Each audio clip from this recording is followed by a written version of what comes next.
Bonjour mesdames et messieurs et bienvenue aux Rétro-manchettes du 19 au 25 décembre.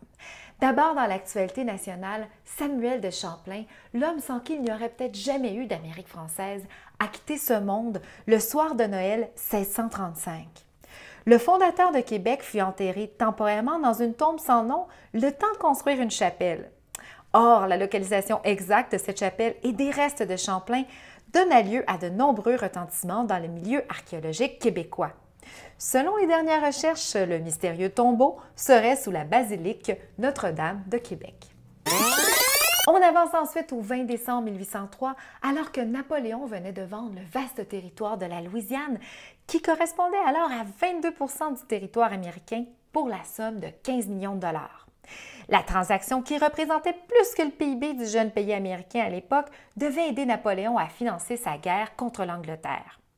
Et puisque l'argent n'a pas d'odeur, c'est une banque anglaise, la Barings, qui a prêté l'argent aux Américains à un taux de 6 %. De retour au Québec le 23 décembre 1880, la grande actrice française Sarah Bernard était de passage à Montréal. Malgré les interdictions du clergé, celle que l'on surnommait la Divine reçut un accueil triomphal dans la métropole. Et pourtant, près de 25 ans plus tard, en 1905, le passage de l'actrice à Québec tourna au drame.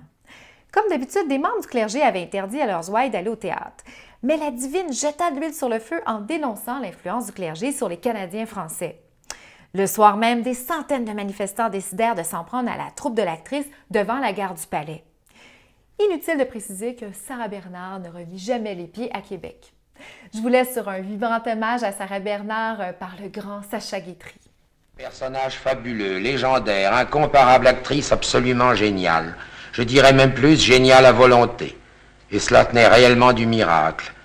Elle avait 72 ans ce jour-là. Elle vivait depuis 50 ans avec un seul poumon, depuis 30 ans avec un seul rein, et depuis 15 jours, hélas, avec une seule jambe.